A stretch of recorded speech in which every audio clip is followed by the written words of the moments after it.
Нийслэлийн хэмжээнд гэмт хэрэг зөрчлөөс урьдчилан сэргийлэх чиглэлээр улсын төсвийн хөрөнгө оруулалтаар нийт 6300 орчим камер суурилуулагдсан байна гэдэг өнгөрсөн онуудад. За үүнээс одоо 9 дүүргийн телекамерын дэд төв болон нийслэлийн нэгдсэн удирдлагын төвүүдэд 4500 орчим камеруудыг холбож үүнээс 2555 камерыг хэвийн ажиллагаатай байлгаж энийг бол одоо 62% ажиллагаатай байлгаж чадж байгаа.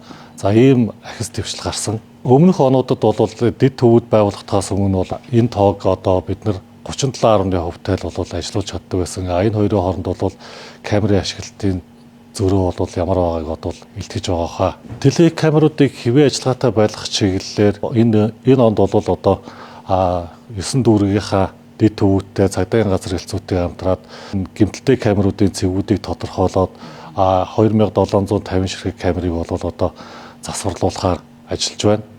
За мөн гэр хороолол годамж зам талбайд одоо байгаа хар цэвүүдийг камержуулах чиглэлээр цэвүүдийн судалгаа тооцоо хийгдээд 2500 орчим цэгийн ийм судалгаа тооцоололууд бол хийгдсэн байгаа.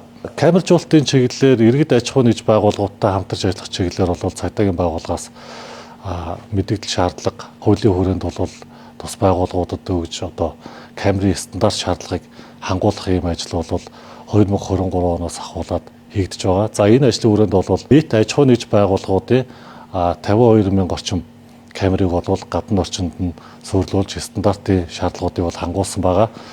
За үүнээс яг онцлог хэлэхэд бол энэ оны 1-р сарын байдлаар бол энэ 52,000 камераас 2758 камерыг бол энэ сард тус аж ахуй нэгжүүдтэйгээ хамтраад ингээ гадны орчныхны аюулгүй байдлыг хангах чиглэлээр суурилуулж стандарт шаардлагуудыг хангуулах ажлууд хийгдсэн. Энэ дээр бол аж ахуй нэгжүүд бол маш өндөр оролцоотой идэвх зүтгэлтэй хамтран ажилласанд бол маш баяртай сайшаалтай байгаа.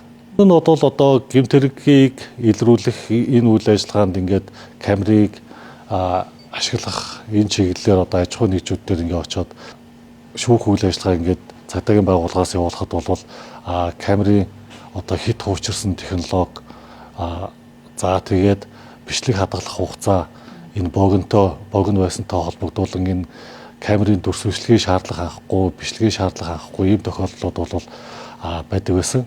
За одоо ингээд шинээр энэ стандарт шаардлага хангасан камеруудыг бид нар яг энэ нэмэнэс стандартаар нэвтрүүлээд ингээд аж ахуй нэгжүүдтэй хамтраад энэ ажлыг зохион байгуулахад бол энэ бол орчин үеийн одоо яг өнөөгийн нөхцөл байдалтай тохирсон ийм одоо болж бидний үйл ажиллагаанд бол маш төхөмтэй бидний ажлыг бол тодорхой хэмжээнд хүргэсгэх одоо ийм сайн зүйл болж чадсан. Улаанбаатар хотын 176 уулзвар харцад бол энэ ухаалаг камеруудыг суурилуулж үйл ажиллагаанд ашиглаж эхлээд байна.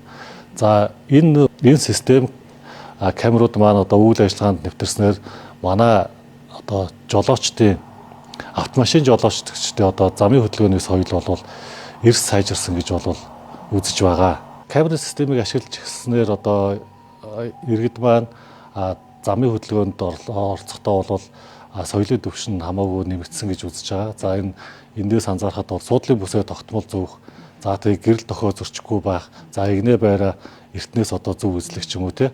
Энэ соёлууд бол маш сайн төлөвшөж байгаа гэж бол сүүлийн үед харж байгаа. За тэгээд годамж зам талбай энэ харанхуй цэвүүдийн камерын тоог нэмэгдүүлснээр бол тухайн орчинд үйлдэгдэж байгаа одоо гэмт хэрэг жишээ нь зөрчил энэ бол тодорхой хэмжээнд бууж одоо иргэдийн аюулгүй амар тайван амьдрах бол таатай орчныг нэг талаараа бүрдүүлсэн гэж харж байгаа.